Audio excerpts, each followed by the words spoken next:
Hello guys, welcome to games kitchen. இன்றைக்கி நம்ம என்ன பண்ண போகிறோம்னு பார்த்தீங்கன்னா, ஈஸியான வேலை சூப்பராக டேஸ்டியாக ஸ்பைஸியாக ஒரு காலிஃப்ளவர் ஃப்ரைட் ரைஸ் எப்படி பண்ணலான்னு பார்க்கலாமா? வாங்க பண்ணலாம். ஒரு கடாயில் 1/2 கப் எண்ணெய் ஊற்றிக்கோங்க. கொஞ்சம் கடுகு, கொஞ்சம் உளுத்தம் பருப்பு, ஸ்லைஸ் பண்ணி வச்சுருக்க 2 பச்சை மிளகா, இடித்து வச்சுருக்க பூண்டு, இது எல்லாத்தையும் ஆட் பண்ணிவிட்டு கூடவே குட்டி குட்டியாக கட் பண்ணி வச்சுருக்க ஒரு மீடியம் சைஸ் ஆனியன் எல்லாம் ஆட் பண்ணி ஃப்ரை பண்ணிக்கோங்க. நல்லா வெங்காயம் வதங்கினதுக்கப்புறம் ஒரு மீடியம் சைஸ் தக்காளி ஆட் பண்ணிக்கலாம்.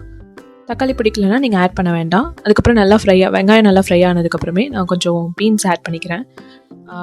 பீன்ஸ் ஆட் பண்ணி நல்லா வதக்கி விட்டுருங்க. நல்லா வதக்கிட்டோடனே ஒரு கலர் சேஞ்ச் ஆனதுக்கப்புறம் நான் ப்ரீவியஸாகவே என்ன பண்ணேன், கொஞ்சம் மஞ்சத்தூளும் உப்பும் போட்டு காலிஃப்ளவரை நல்லா வேக வச்சு எடுத்து வச்சுருந்தேன். ஸோ நல்லா இது நல்லா ஃப்ரை ஆனோடனே காலிஃப்ளவரை அது மேலே கொட்டி நல்லா மிக்ஸ் பண்ணிக்கோங்க. நல்லா மிக்ஸ் பண்ணி இந்த ஆயிலெலாம் நல்லா ஸ்ப்ரெட் ஆகிற அளவுக்கு மிக்ஸ் பண்ணிக்கோங்க. கஸ்தூரி மிளகாத்தூள் ஆட் பண்ணிக்கலாம். 1 ஸ்பூன் பெப்பர், கொஞ்சம் கரம் மசாலா, கொஞ்சம் சிக்கன் மசாலா, கூடவே கொஞ்சம் தனியாத்தூள், இதெல்லாம் ஆட் பண்ணி நல்லா மிக்ஸ் பண்ணி விட்டுக்கலாம். நல்லா மிக்ஸ் பண்ணுங்கள். நல்லா அந்த மசாலாஸ் எல்லாமே காலிஃப்ளவர் உள்ள இறங்கணும் அந்தளவுக்கு. நான் வந்து காலிஃப்ளவர் பெருசாகவே போட்டுக்கிட்டேன். நீங்கள் வேணும்னா காலிஃப்ளவரை இன்னும் குட்டி குட்டியாக கட் பண்ணிக்கலாம். அவ்வளோதான். இதுக்கப்புறம் நம்ம முட்டை ஆட் பண்ணிக்கலாம். நான் ஒரு 3 முட்டை ஆட் பண்ணியிருக்கேன். ஆட் பண்ணி நல்லா ஃப்ரை பண்ணிங்கன்னா இந்த டெக்ஸ்சரில் வந்துடும்.